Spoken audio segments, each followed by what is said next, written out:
Assalamualaikum warahmatullahi wabarakatuh. Salam jumpa kembali teman-teman semuanya. Ya, kali ini ketemu bersama saya lagi, Arif Nugroho Rahman, di mata kuliah Cost Based Pricing Strategi ST Surakarta. Oke, pada pertemuan kali ini kita masuk yang namanya analisa keputusan taktis ya, dari mana analisa keputusan taktis ini salah satu proses dalam mengambil keputusan taktis. Nah, ini memang bagi perusahaan ya ini sangat diperlukan, karena namanya perusahaan mengalami beberapa hal yang kadang itu harus mengambil keputusan yang tepat dari beberapa alternatif yang ada, seperti itu. Nah, tujuannya apa mempelajari ini? Nanti mahasiswa mampu menjelaskan mengenai keputusan taktis secara konseptual, ya, alternatif pengambilan keputusan taktis. Ya. Terus kemudian nanti bagaimana kita mengimplementasikan analisa keputusan taktis itu dalam mengambil keputusan manajemen, seperti itu. Oke, berbicara mengenai keputusan taktis, secara konsep bahwasanya keputusan taktis itu pilihan bagi sebuah perusahaan, bagi seorang manajer untuk mengambil suatu keputusan dari beberapa keputusan yang lainnya.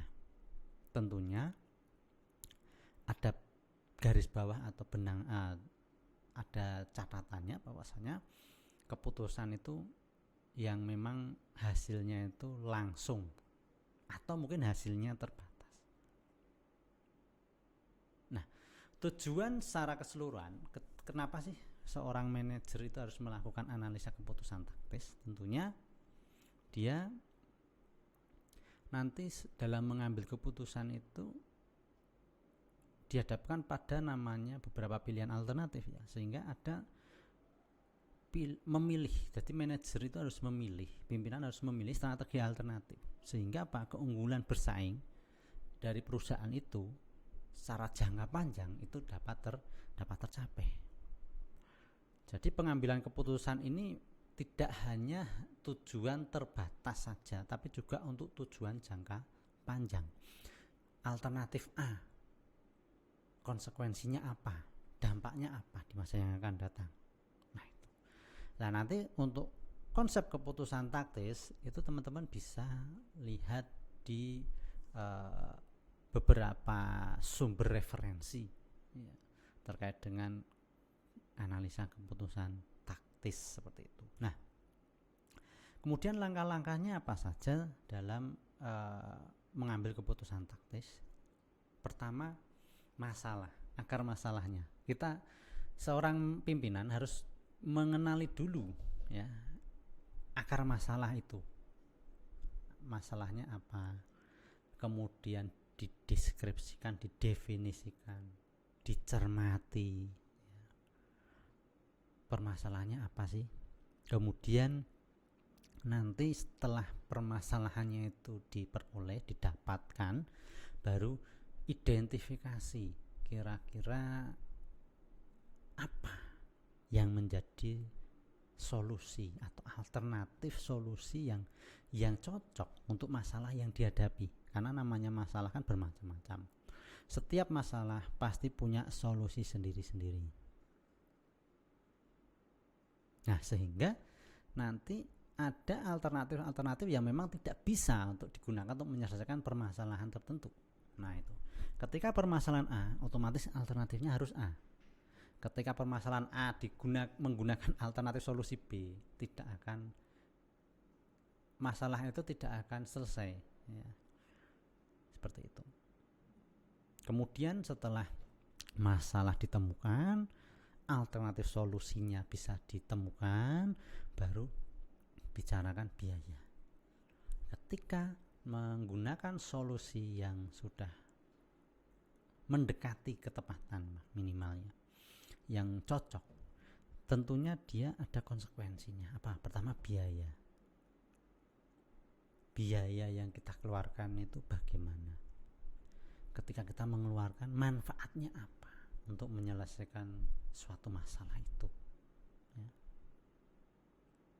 sehingga biaya itu relevan nggak nanti kita keluarkan, ada kaitannya dengan materi sebelumnya ya. Jadi terkait biaya itu nanti relevan nggak sih ketika kita keluarkan sebagai suatu solusi dalam menyelesaikan masalah yang dihadapi perusahaan. Nah setelah itu, setelah biaya itu teridentifikasi, baru nanti dijumlah, ditotal dari alternatif ini berapa biaya yang harus dikeluarkan, alternatif B berapa biaya yang dikeluarkan, alternatif C berapa biaya yang dikeluarkan. Itu dari segi kuantitasnya, total biayanya. Lah, keputusan taktis selain keputusan terkait dengan kuantitas, juga kualitas. Apa dampak-dampak atau faktor-faktor apa yang mempengaruhi agar masalah itu bisa terselesaikan, yang ada dalam solusi itu secara kualitatif, dan tidak bisa dideskripsikan dengan angka. Nah itu, sehingga dari situ baru nanti pilih alternatif yang menawarkan manfaat terbesar dari segi kuantitas dan kualitas.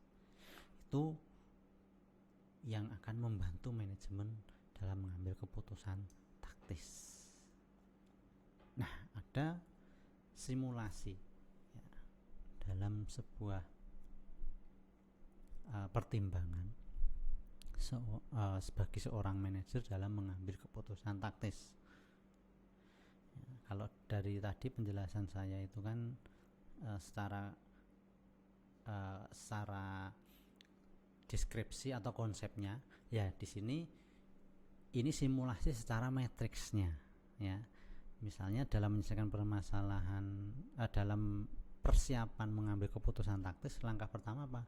Didefinisikan dulu masalahnya, dicari dulu akar masalahnya. Misalnya alternatifnya apa ketika ada permasalahan terkait dengan misalnya persediaannya ada yang rusak misalnya. Nah setelah ditelusuri, ternyata ada salah satu permasalahan dari perusahaan itu apa? Jadi ada persediaan kok sering rusak, banyak yang rusak.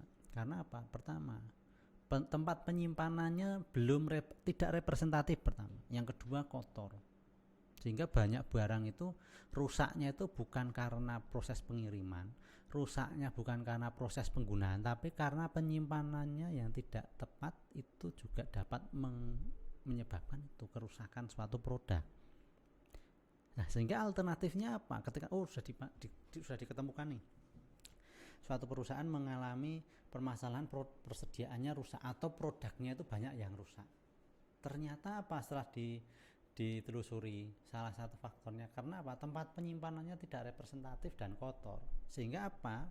Alternatif yang ditawarkan atau yang perlu diambil, pertama, meningkatkan kapasitas gudangnya. Misalnya, nah meningkatkan kapasitas gudangnya itu bisa dengan cara tadi menyewa atau mungkin membeli lahan untuk membangun gudang. Nah itu nanti dasar dalam mengambil keputusannya. Nah itu agar tidak banyak produk yang rusak, bisa jadi persediaannya ditingkatkan dengan cara meningkatkan kapasitas produksinya. Nah tentunya kalau kapasitas produksi ditingkatkan, ya harus gudangnya ditingkatkan secara proporsional. Langkah pertama itu. Yang kedua, beberapa alternatif, identifikasi alternatif. Ya, bisa membangun fasilitas baru dalam artian membangun gudang tadi, atau menyusun fasilitas yang lebih besar, ya, mengalihkan fasilitas sewa saat ini ke pihak ketiga dengan cara menyewa gudang untuk menaruh barang agar tidak rusak barangnya, atau menyewa fasilitas tambahan, menyewa lahan ya, untuk gudang, atau mungkin memperbesar gudangnya, atau mungkin membeli barang dan alat pengukur serta mengosongkan ruangan yang diperlukan. Dalam artian ini lebih mengefektifkan ruangan yang ada, tapi ini mungkin langkah alternatif yang keempat ini ya perlu pertimbangan juga, karena bisa itu hanya baru alternatif kan ya. Nanti konsekuensinya juga akan timbul di kemudian hari, karena keputusan taktis kan keputusan jangka panjang nantinya seperti itu. Nah, itu langkah yang pertama, itu identifikasi masalah. Kemudian yang kedua identifikasi alternatif. Yang ketiga biaya.